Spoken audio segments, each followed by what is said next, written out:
they're constantly monitored by facial recognition cameras that are able to instantly put a face to a name. Now, the Chinese are also ranked, given a mark out of a possible 950 points.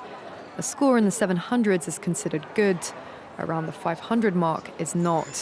For now, the number is a sort of bank credit rating, keeping track of everyone's spending habits. I think being ranked is a good thing. A society has to have rules. It forces us to be well-behaved. It may seem scary, but it's just like that here. We're used to it, and anyway, we don't have a choice. But in an effort to keep all of its subjects in line, Beijing is taking the system a step further in 2020.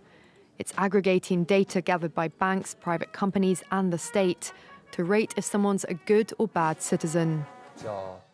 By using the most data possible, the so-called big data, the system will play an important role in rebuilding a moral society.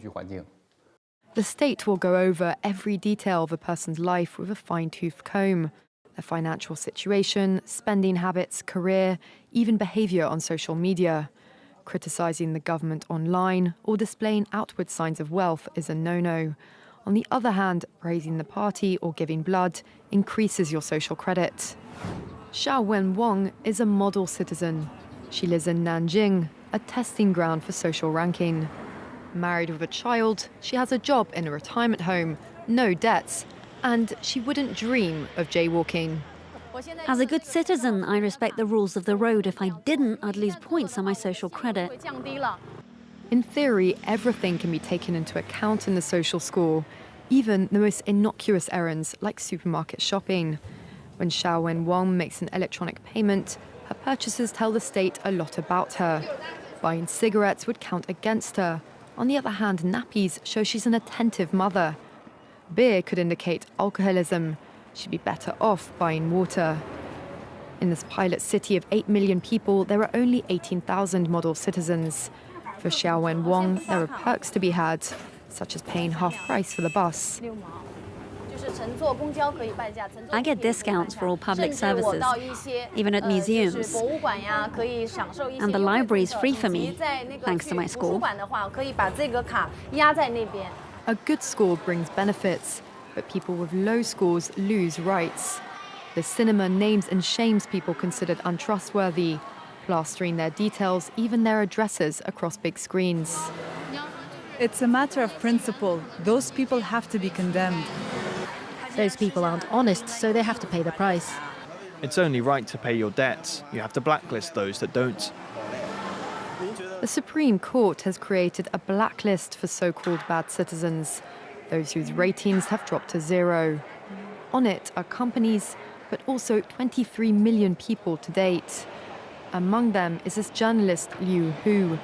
He got a little too close to uncovering corruption among high-profile party members. After being sued for defamation by the subject of a story he'd written, he was blacklisted. But he only realized when he tried to buy a train ticket and was told he was banned from traveling. That tells me I'm still on the blacklist. Punished because he's been branded untrustworthy by the state. Once you're blacklisted, you can no longer get a bank loan, start a business, buy an apartment, or even send your children to a private school.